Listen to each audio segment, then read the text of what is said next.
What a year for mascot racers, huh? All three of them look to bring a different spin on the subgenre. However, unfortunately, one of them is on a console I can't afford, and the other isn't going to be out until the end of the year.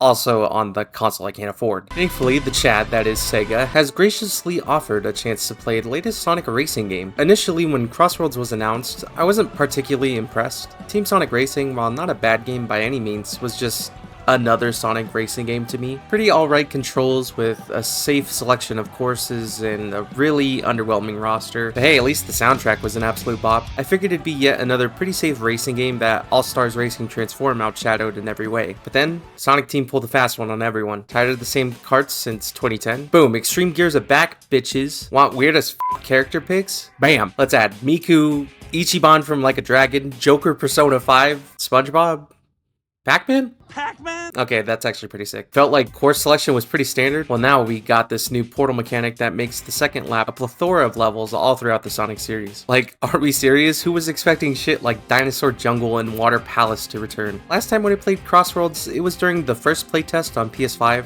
I remember having fun with it, with the major gripe being the pretty poor balancing of the items. They were way too frantic. It was pretty unbalanced overall. But in between that time and now, with a whole bunch of new content that's been announced, I gotta say this was a much better experience. As we get close to the actual launch of the game, Crossworlds is shaping up to be a pretty damn solid mascot racer. Controls felt a little tighter all around, plus the addition of the Extreme Gears is a personal favorite of mine. What can I say, I'm a bike main in Mario Kart, you know? Roster seems to be much better than TSR. There are some questionable additions and admissions. I personally would have taken Infinite or an IDW character over Zaz, but overall, it's pretty balanced. Obviously, the return of the Babylon Rogues is cool, but even characters like Cream, Sage, and finally all of Team Chaotix, with Espio finally being included, are some great inclusions. Plus, it seems like we're getting some free post-launch inclusions, so we'll see. What's sticking out to me the most is the graphics. The game looks stunning, aside from a few awkward mocap from the rival interactions, which by the way is a nice bit of fan service. Courses look great. Ran pretty great online too, well, when I was disconnected, which happened a bit, but hey, it's a network test for a reason. New locations like East Stadium, Rainbow Garden, and Colorful Mall. I joke, but the booster course wishes it had this budget on visuals. Are beautiful aesthetically and have solid layouts and track design. Like, they managed to make Mystic Jungle from Forces look good. That's an accomplishment. But of course, upon entering the second lap, you have a wide selection of courses themed around a ton of Sonic games to race on. It's a cool mechanic, one that kind of incorporates the changing lap design of Transformed, or even Mario Kart Tour for another comparison, but with a change of scenery to boot. While I'm personally not that big on like Roulette Road and Sky Road, the rest are some good stuff. Again, I'm shocked Secret Rings got 2 reps with Dinosaur Jungle and Kraken Bay, and my favorites so far are the Unleash reps. Dragon Road probably being my favorite in general so far, and Halaska for being so damn pretty. I mean, look at that. Aurora Borealis? Aurora Borealis! So glad they went for the night variant. Apatos as well, though not a Crossworld only stage, was visually gorgeous. I was worried a bit about it symphonically though, since... Okay, so let's talk about the music to wrap things up. It's pretty good, even great at times. The main theme took a bit warming up, more so the vocal version, since the guy who sings it sounds like that damn Blink 182 SpongeBob meme to me. Sonic Racing, all around the world,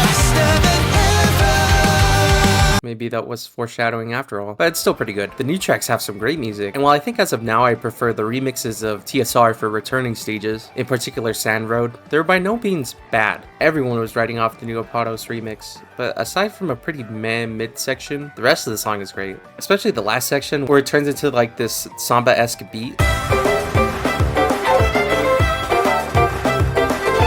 But come on, this is a Sonic racing game, a Sonic game at that. You know the music is gonna be, at the very least, tolerable. And this is definitely more than just tolerable. Also, they reference their themes and do a victory dance at the Grand Prix. You gotta love it. Dude, Jet gets his best rendition of Catch Me If You Can.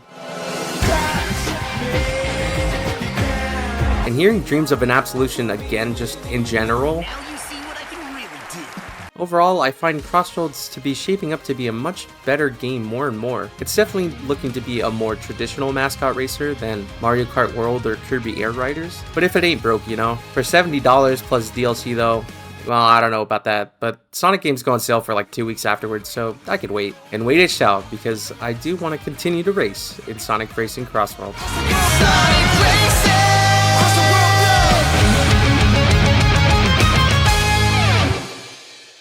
Sega, for the love of God, please add a Sonic R Courses DLC. See the R in the title, damn it. Make it happen.